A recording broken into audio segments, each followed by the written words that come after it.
তাহলে জালক এবং একক কোষ বা ইউনিট সেল। ঠিক আছে, ল্যাটিসেরই একটা পোরশন হলো বাবু কি ইউনিট সেল।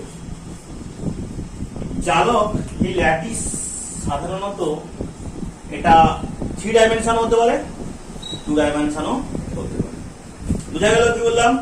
জালক 3 ডাইমেনশন হতে পারে, আবার কি হতে পারে 2 ডাইমেনশন হতে পারে। দেখো এখানে জালক জিনিসটা কি সেটা আমি একটু বুঝাই তোমাদের। আগে দ্বিমাত্রিক জালক 2D,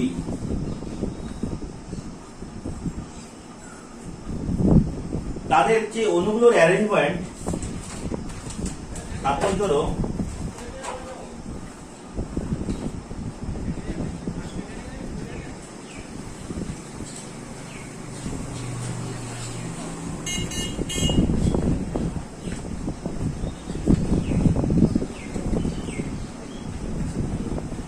এই যে ক্লাসের যে অণুগুলোর অ্যারেঞ্জমেন্ট দেখছো না, এটা হচ্ছে দ্বিমাত্রিক অ্যারেঞ্জমেন্ট। বুঝা গেল? এটা কি মাত্রিক অ্যারেঞ্জমেন্ট? এগুলো হচ্ছে কি মাত্রিক অ্যারেঞ্জমেন্ট বাবু? দ্বিমাত্রিক অ্যারেঞ্জমেন্ট। ক্লাসের যে অণুগুলোর যে অ্যারেঞ্জমেন্ট, এটা দ্বিমাত্রিক অ্যারেঞ্জমেন্ট। ওকে, এখানে যদি বাবু কি করা হয়, ধরো এই চারটাকে আমরা জয়েন্ট করে দিই, আমরা এক ধরনের ক্লাস পেয়ে যাবো, দ্বিমাত্রিক ক্লাস পাচ্ছি। ঠিক আছে, এই বরাবর একটা জুড়ে দাও, এরকম একটা পেতে পারি, এরকম একটা পেতে পারি ক্লাস, তাই না? আচ্ছা, অথবা এইরকম একটা পেতে পারি,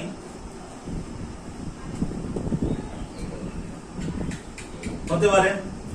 কত রকমের কত টাইপের ক্লাস পেতে পারি দেখো। ঠিক আছে, এরকম টাইপের একটা পেতে পারি। ঠিক আছে, এরকম টাইপের পেতে পারি। তাহলে কত রকমের আমরা 2D ক্লাস পেলাম? দেখো 4টা টাইপের ক্লাস পেলাম। একক কোষ ইউনিট সেল জিনিসটা তোমাদের কাছে ক্লিয়ার হয়ে যাবে এক্ষুনি। এগুলাকে বলবো একটা একক কোষ, মানে তাদের যে সজ্জাটা। দেখো এই 6টা ক্লাস নিয়ে একটা একক কোষ সৃষ্টি, 4টা ক্লাস নিয়ে একটা একক কোষ, এখানে 6টা ক্লাস নিয়ে একটা একক কোষ সৃষ্টি। বুঝা গেল কি বলবো? তাদের যে সজ্জা অর্থাৎ বিন্যাসটা, বুঝতে পারলে না পারলে না, এগুলোকে কি বলবো আমরা? একক কোষ, 2 ডাইমেনশন।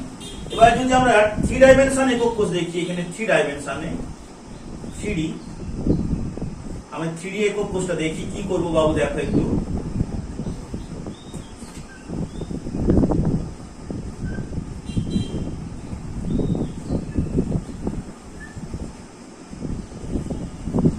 দেখো এদের বিন্যাসটা ত্রিমাত্রিক বিন্যাস, কিন্তু এই যে দুটো পরপর আমি ক্লাসের অণুগুলো লিখলাম, এরপরে এই দুটোর মাঝে একটা অণু লিখলাম। ঠিক আছে, দুটোর মাঝে প্রত্যেকটা জায়গায় আমি কি করলাম? দুটোর মাঝে। এই বিন্যাসটা ত্রিমাত্রিক বিন্যাস হবে। ওকে, আবার কি করলাম? এরপরে কি করব? আবার এই বরাবর, আবার এর সোজা এই বরাবর আমি কি করলাম? রাখলাম, এই বরাবর রাখলাম, এই বরাবর, এই বরাবর।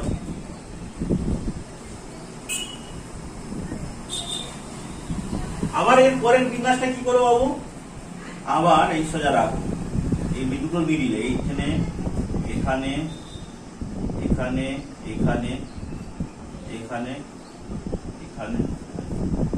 ঠিক আছে, আবার আরেকটা পার্ট নিয়ে নিই, এই বরাবর, এই বরাবর, এই বরাবর।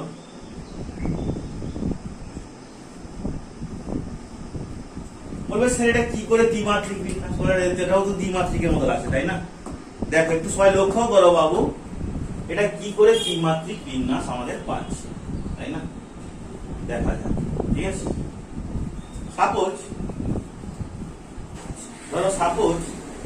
এই 4টা পার্টকে আমরা কি করব?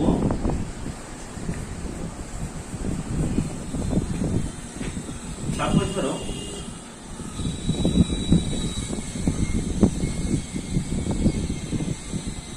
এইটা, এটা আর এটা জুড়ে নাও, জুড়ে নিলে, ঠিক আছে, জোড়া হয়ে গেল।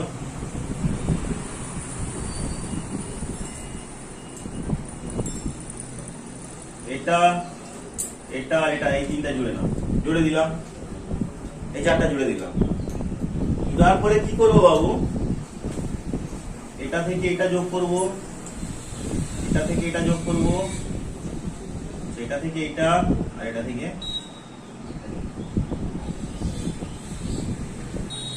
পেলাম ত্রিমাত্রিক বিন্যাস। দেখো নির্দিষ্ট সংখ্যক সমতল আছে, হ্যাঁ কিনা, আছে কিনা, হবে তো? নির্দিষ্ট সংখ্যক এখানে কি আছে বাবু?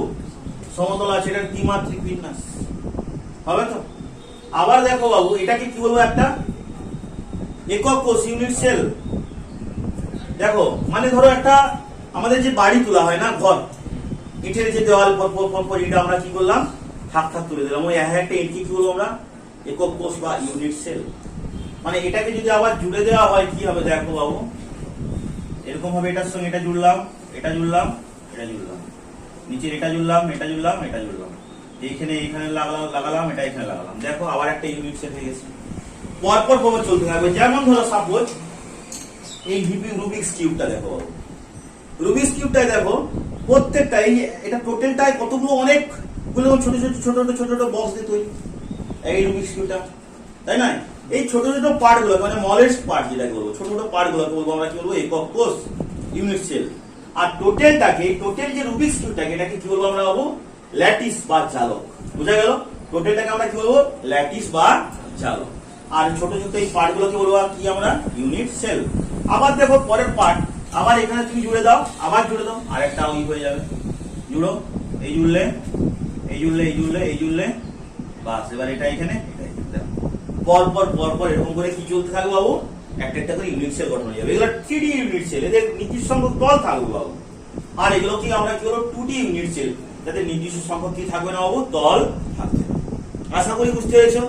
একক কোষ আর ল্যাটিস ক্লিয়ার হয়েছে তোমাদের? একক কোষ, ঠিক আছে? আচ্ছা, একক কোষ বাবু কত রকমের একক কোষ হয়ে থাকে দেখো। এই ইউনিট সেলের ভিত্তিতে মানে তোমাদের এই 3 ডাইমেনশনাল একক কোষকে আমরা 4টা টাইপের একক কোষ পাই আমরা। একক কোষ 4টা টাইপের হয়ে থাকে। কটা টাইপের হয় বাবু? 4টা টাইপের একক কোষ। একক কোষ কত ধরনের হয়ে থাকে বাবু? 4 রকমের একক কোষ। হ্যাঁ বলো বলো বলো, ঠিক আছে? সরল বা একে আমরা বলতে পারি সরল, বা কি বলতে পারি আমরা? আদিম। সরল বা আদিম একক কোষ। 2 নম্বর, ঠিক আছে, পৃষ্ঠকেন্দ্রিক।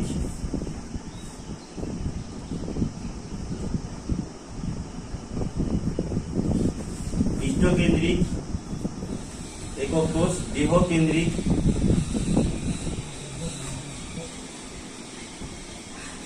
দেহকেন্দ্রিক একক কোষ। আর হচ্ছে প্রান্ত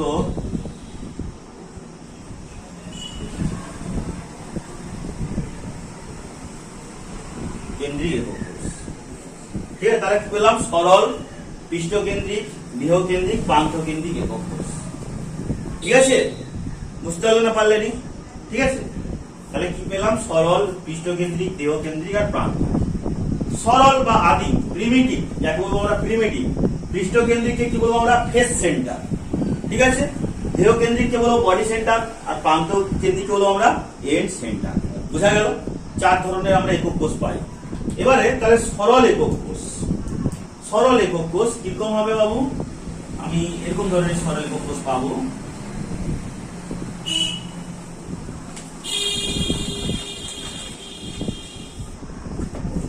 দেখো সরল একক কোষ কাকে বলবো? যে সমস্ত একক কোষে কি হবে? কেলাস গঠনকারী যে কণাগুলো কি থাকবে? কেবলমাত্র আমাদের এটাকে কি বলে? আমাদের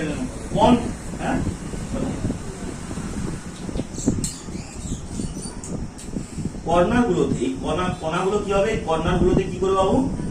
অবস্থান করবে। ঠিক আছে, কেলাস গঠনকারী কণাগুলো, ঠিক আছে, এই কর্নারগুলোতে কি করবে? অবস্থান করবে। তাকে আমরা বলবো সরল বা সরল একক কোষ। পৃষ্ঠকেন্দ্রিক একক কোষ কাকে বলবো বাবু আমরা? পৃষ্ঠকেন্দ্রিক।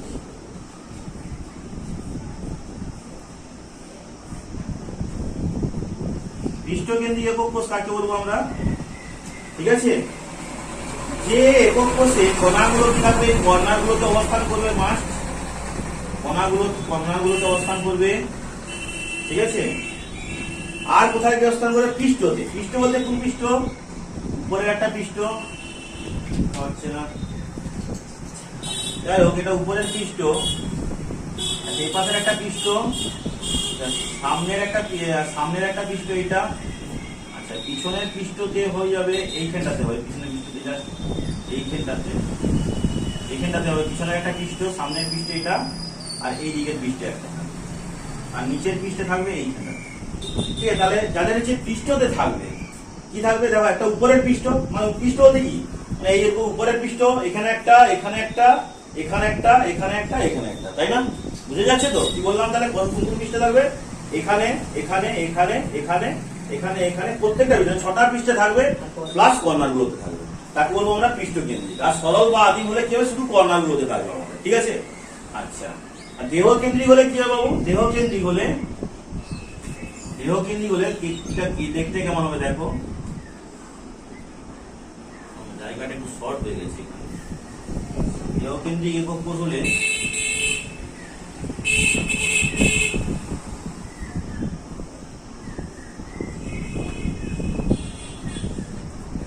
মানে এই কর্নার গুলোতে থাকবে, প্রত্যেকটা কর্নারে থাকবে। আর কোথায় থাকবে বাবু? দেহের মিডিল পজিশনে। দেহ কেন্দ্রিক বলতে কোথায় থাকবে? এই যে মিডিল পজিশনটা, মানে এই পজিশনটা, মানে এদিক বরাবর, মানে কি হচ্ছে জিনিসটা, তুমি এই বরাবর একটা কোণ এই বরাবর যোগ করে দাও, দেখবে যার হচ্ছে মিডিল পয়েন্টটা কি হবে বাবু, মানে যেখানে সমস্ত রেখাগুলো মিলে যাবে। বুঝতে পারলে? দেহের কোথায় থাকবে তাহলে? আমাদের মিডিল পজিশন, তাকে বলবো আমরা দেহ কেন্দ্রিক। আর প্রান্ত কেন্দ্রিক হলে কি হবে বাবু? প্রান্ত কেন্দ্রিক একক কোষ, প্রান্ত কেন্দ্রিক একক কোষ বাবু কি হবে? প্রান্ত কেন্দ্রিক মানে দুটো প্রান্তে, উপরের প্রান্ত আর নিচে যে কোনো দুটো প্রান্ত ধরে নাও। তুমি এটা দুটো প্রান্ত ধরে নাও, একটা প্রান্ত দুটো প্রান্ত ধরে নাও, ঠিক আছে। দুটো প্রান্ত ধরে নাও, দুটো প্রান্তে দুটো কেলাস, আর এখানে এই কোণগুলোতে একটা করে কেলাস। প্রান্ত কেন্দ্রিকটাকে একক কোষ বলবো। মানে কর্নার গুলোতে থাকবে, আর কোথায় থাকবে বাবু? উপরের প্রান্তে আর নিচের প্রান্তে, তাকে বলবো আমরা প্রান্ত কেন্দ্রিক। তাহলে একক কোষ আমরা কত ধরনের পেলাম? একক কোষ 4 রকমের। কি কি পেলাম? সরল বা আদিম বা প্রিমিটিভ যাকে বলবো, তারপরে পেলাম পৃষ্ঠ কেন্দ্রিক, দেহ কেন্দ্রিক, বোঝা গেল কি বললাম? 4 ধরনের। তাহলে আমাদের ক্লাস কটা টাইপের পেয়েছিলাম? 7টা পেয়েছিলাম। তাহলে প্রত্যেকটা ক্লাসের কটা করে, যদি 7টা ক্লাস পাই আমরা, প্রত্যেকটা ক্লাসে 4টা করে একক কোষ থাকার কথা, কি না? 4টা করে, তাহলে 7 চারে কটা থাকার কথা? 28টা থাকার কথা, তাই তো? 28টা থাকার কথা। কিন্তু আমাদের সায়েন্টিস্ট অগাস্ট, ঠিক আছে, ব্র্যাভিস, ঠিক আছে, ব্র্যাভিস, সে কি করেছিলেন? পরীক্ষা নিরীক্ষার মাধ্যমে দেখেছিলেন যে প্রত্যেকটা ক্লাসে 7টা আমরা, যে প্রত্যেকটা ক্লাসে যে 4টা করে যে একক কোষ, ওটা 4টা করে একক কোষ পাওয়া যায় না। টোটাল কটা একক কোষ পাওয়া যায় জানো তো? প্রত্যেকটা ক্লাসে সব মোট মিলে 14টা আমরা কি পেয়ে থাকি? একক কোষ পেয়ে থাকি। প্রত্যেকটা ক্লাসের একক কোষকে মিলিয়ে আমরা 14টা কি পেয়ে থাকি বাবু? ক্লাস পেয়ে থাকি, ঠিক আছে, মানে একক কোষ পেয়ে থাকি। এই যে 14টা ক্লাসকে আমরা, এটা পেজ নাম্বার তোমাদের 9-এ আছে দেখো, এই 14টা ক্লাসকে একত্রে আমরা কি বলবো বাবু? ব্র্যাভিস ল্যাটিস, ঠিক আছে। এই 14টা ক্লাসকে আমরা কি বলবো? একত্রে কি বলবো বাবু? আমরা ব্র্যাভিস ল্যাটিস, ঠিক আছে। দেখো এই ঘনকাকারের 3টা পাওয়া যায়। ঘনকাকারের যেমন ঘনকাকারের আমরা 3টা ক্লাস পাবো, এটা দেখে নাও। 3টা একক কোষ পেয়ে থাকবো আমরা। ঘনকাকার ক্লাসে 3টা একক কোষ পাওয়া যায়। যেমন ঘনকাকার ক্লাস কি? এইটা ঘনকাকার ক্লাস,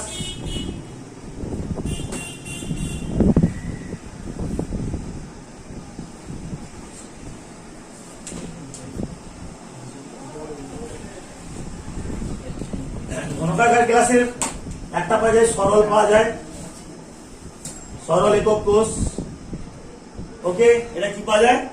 সরল একক কোষ। একটা পাওয়া যায় কি? দেহ কেন্দ্রিক একক কোষ।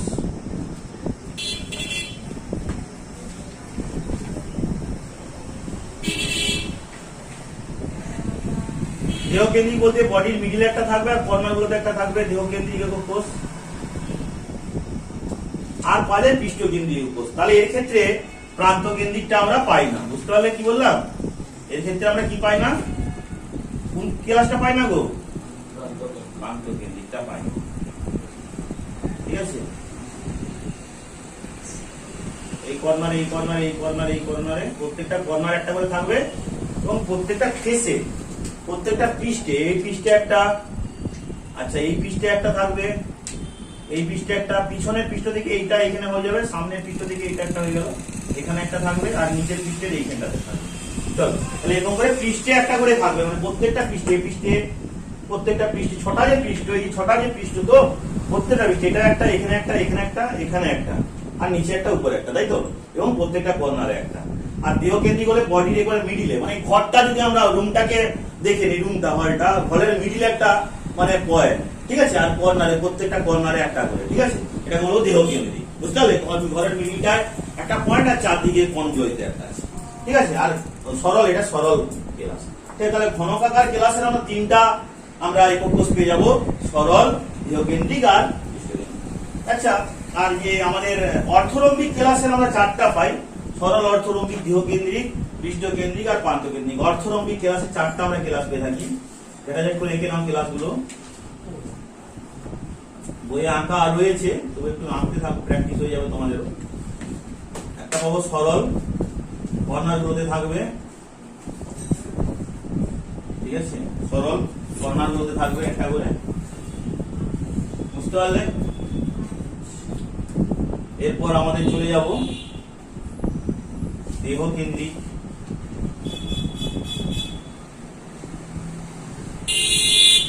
দেহ কেন্দ্রিক মানে বডির মিডিলে একটা আর কর্নার গুলোতে একটা করে থাকবে,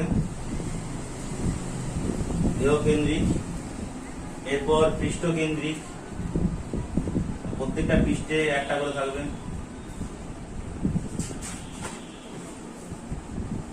প্রত্যেকটা পৃষ্ঠে, এই পৃষ্ঠে একটা, এই পৃষ্ঠে একটা, এই পৃষ্ঠে, এই পৃষ্ঠে, পিছনের দিক থেকে এখানে হচ্ছে, সামনের দিক থেকে এখানে হচ্ছে, আর প্রত্যেকটা কর্নার একটা।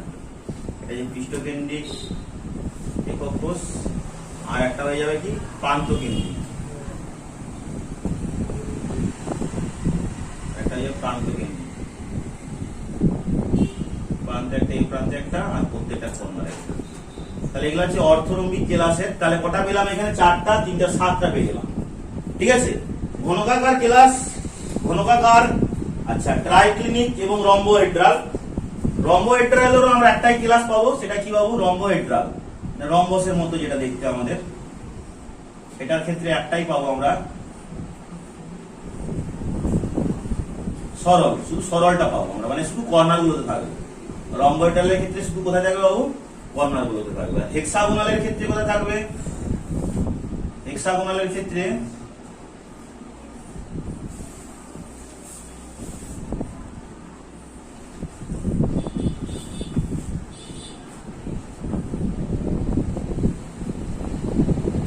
হেক্সাগোনালের ক্ষেত্রে শুধু সরলটাই পাবো আমরা, ঠিক আছে। হেক্সাগোনাল কেলাসের ক্ষেত্রে সরল হেক্সাগোনাল কেলাস।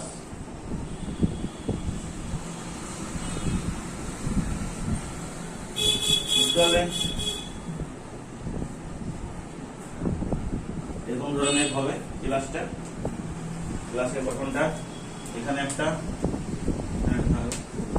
সরল হেক্সাগোনাল। তাহলে কটা টাইপের হয়ে গেল? 1 2 3 4, এখানে 4 3 7 9টা। আর সরল ট্রাইক্লিনিকের ক্ষেত্রে, ট্রাইক্লিনিক, এটা ট্রাইক্লিনিক কেলাসটা যেটা হবে,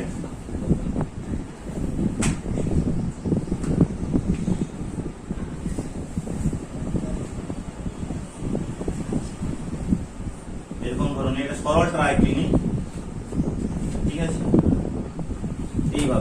এইভাবে আমরা, আর বাকি যে দুটো রয়েছে তোমরা টেট্রাগোনালের ক্ষেত্রে সরল টেট্রাগোনাল আর দেহকেন্দ্রিক টেট্রাগোনাল তোমরা পাবে, সরল টেট্রাগোনাল আর দেহকেন্দ্রিক টেট্রাগোনাল, আর সরল মনোক্লিনিক আর প্রান্তকেন্দ্রিক মনোক্লিনিক। এইভাবে 7টা টোটাল আমরা 14টা আমরা কি পেয়ে যাবো বাবু? একক কোষ পেয়ে যাবো, ঠিক আছে। তাহলে কি কি হলো? তাহলে এইগুলোকে একত্রে আমরা কি বলবো? Trapeze lattice. বুঝা গেল? এগুলোকে একত্রে কি হলো আমরা? Trapeze lattice. তাহলে ঘনকাকারের কি কি একক কোষ পেলাম আমরা বাবু? ঘনকাকার ক্লাসে কি কি একক কোষ পেলাম? 3টা, সরল, দেহকেন্দ্রিক, পৃষ্ঠকেন্দ্রিক, তাই তো? আচ্ছা, ইসের কি কি পেলাম? অর্থরম্বিকে কি কি পেলাম? 4টা। কি কি পেলাম? হ্যাঁ, পৃষ্ঠকেন্দ্রিক, প্রান্তকেন্দ্রিক। আচ্ছা, হেক্সাগোনালের কি কি পেলাম? একটাই পেলাম। তাই তো, সরল হেক্সাগোনাল। আচ্ছা, ইসের অর্থরম্বিকের কটা পেলাম? একটাই পেলাম, তাই তো। অর্থরম্বিকের কটা পেলাম? চারটা পেলাম। রম্বোহেড্রালের কটা পেলাম? একটাই পেলাম, সরল রম্বোহেড্রাল। আচ্ছা, ট্রাইক্লিনিকের কটা পেলাম? একটাই পেলাম, তাই তো।